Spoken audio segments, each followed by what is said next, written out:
What is up, everybody? It is your boy Boosbrick here, and today I'll be talking about my movie reviews over the Jujutsu Kaisen movie and then Five Nights at Freddy's 2. And so I'll be going in order. So again, spoiler warning, I will be talking about the movies. So if you haven't watched the movie yet, save the video so you can watch it later after you watch the movie.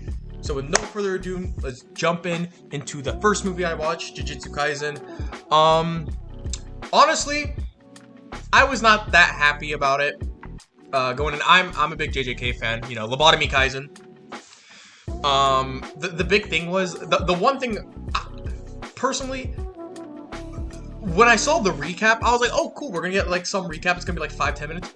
45 minutes of recap. I am sorry, but like, dude, watching half the movie was literally just episodes I could have watched at home. Was kind of, to me, I was like, I mean, I guess I haven't watched JJK in like two years or whatever, but it's like, dude, really? That much recap? I didn't like it. But the only, because you know they did add some stuff to it. One thing I did like, I have my notes here, was the Sukuna Maharaga fight. Brother, that was so peak. My favorite action sequence from that is when Sukuna is just doing all this flailing, then he goes, you know, just cleaves Maharaga. One of my favorite sequences, and it was very clean too. And it wasn't exactly the Blu-ray edition, because I know the Blu-ray edition had some different stuff as well. But I know they kind of redid that fight, but it looked super amazing. I was like, you know what? I could watch that again. That was super peak. Toto being back, of course, the GOAT himself. Yuta's here. I mean, he had his little zesty pose when he was like, you know, oh, you're Itadori Yuji. Okay, let's kill that guy. But, yeah, you know, we are the exception, whatever. And then also, because this is about the Culling games, dude, I'm sorry, I'm not very literate, but dude, they had the rules for the Culling games. You know, it's like 8 rules, and then if you read it, but most of us can't read. Dude, it was literally 1 second per rule, and the rule was like at least 20 to 30 words. It was like saying, boom, next rule. And I was like, dude, I wasn't even finished reading. And I'm like, you know, I considered myself moderate. You know, I could read pretty fast. I was not able to read that. The only reason why I'm like, dude, I know what it was about anyway. So it was like, for me, I was like, okay, well, it's like, yeah, just recap for me. But I was like, dude, I can't even read this thing. However, then the music was peak. They showed Kashimo, and then they have a Hakari mention. Peak. I can't wait till Hakari just shows Kashimo what a pachinko machine is, because he doesn't even know what a pachinko machine is 2,000 years in the future. Can't wait for that. But then overall, I would rate the movie like a 4.5, because it's like, dude, half of the movie's recap, and that's so, why? It's so unnecessary. I mean, I guess where they stopped was, they stopped right after, like, Tengen talks to them. Like, literally, as soon as Tengen speaks, the movie ends. And I'm like, really, dude? So, overall, and I was with my friend, and we were talking about, like, okay, the movie is good if you literally just, like, don't want to watch all of season 2. You could just watch the movie, and then you kind of just get over it. But, like, at the same time, I was like, I guess the Culling games part was pretty good.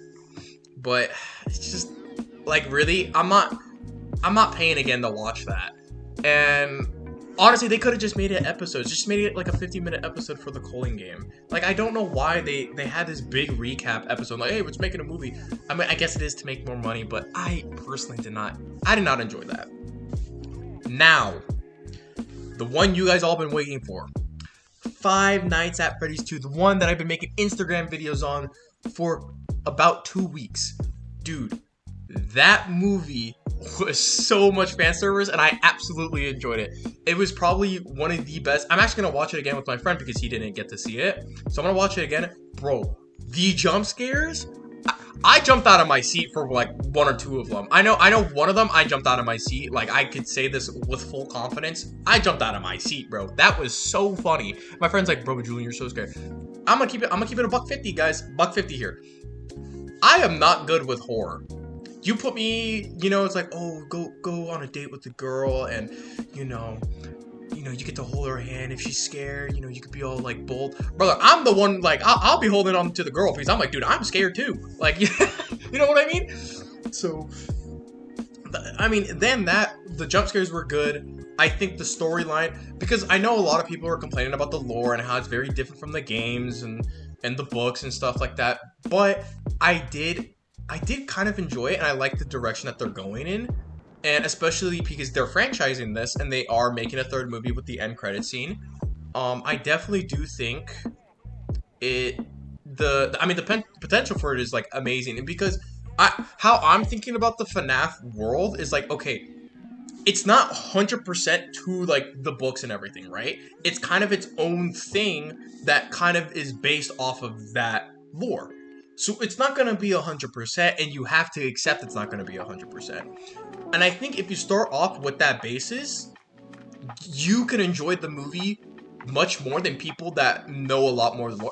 I mean, I watched some game theory with some Matt Pat. You know, I was an original OG back in the day, but like, dude, I'm not one of those guys that knows like everything about the lore. I know like here and there, like, okay, this is this, but it's like, dude, there are some people like on Twitter and Instagram, whatever, that just are so like, it's not with the lore, it's not with this, it's not with that. It's like, bro, shut up, enjoy the movie, and just like, no, it's not gonna be 100%. And if you do that, it's completely fine. And even with Matt Pat talking about it too, on the interview, it's like, you know, when he said, if nobody knows the lore, is it really the lore? And so with that being said, it's just like, dude, just kind of enjoy the movie. That's why you're there. Just enjoy it. And that's why, I mean, that's why a lot of the critics were like, this movie is not very good. It's like, well, the movie's not made for you. It's made for the fans. That's why, actually, within 48 hours, they tripled their budget. What they made with their budget. They had a budget of $36 million, and they made $109 million within 48 hours in the box opening weekend. Absolutely phenomenal. And then my other friend asked me, he was like, hey, Julian, how much was the first movie when they made it? And it was $26 million, and they made $291 million. So they essentially, like, do you see what I mean here? The amount of money that they made from the movies is already really good. And with that being said, the fans are still gonna enjoy it. Dude, you make this fan service movies, bro, it doesn't, like, the lore could go out of the window, bro. Everyone's gonna enjoy it, really. And that's just my opinion. I thoroughly enjoyed the movie. I thought Vanessa had a touch, even though Vanessa's from Security Breach and they brought her in early. But dude, let's talk about the puppet, bro. That scared me the entire show. Like, I'm talking, at a moment's notice, I was ready to jump out and leave, bro. I was so scared. I think all of her scenes with the marionette was absolutely perfection. I mean, you can't describe it any other way than that. I mean, it was just so good. And also, my crowd I had a really good crowd too. You know, I don't think I had a lot of like teenage guys, so it was pretty good. I didn't have a lot of, you know, screaming kids or whatever, but I think my crowd was really good, and that also added. And funny enough, at the end of the movie, I was the one that started the clap. Everyone's getting ready to leave, and I was like, absolute cinema. But yeah, that's what I thought. But yeah, with that being said, that is my reviews of both the Jujutsu Kaisen movie and the Five Nights at Freddy's movie. Y'all let me know down below if you just want me to see another movie. I know Zootopia 2 is out. I haven't even seen the first one. So if you guys want me to watch that and then just do my movie review on that, I'm down to do that. Again, I'm not gonna be like the movie review guy. If you guys want me to do that stuff, just let me know down in the comments and I might look into it. But with that being said, I'll catch you guys later.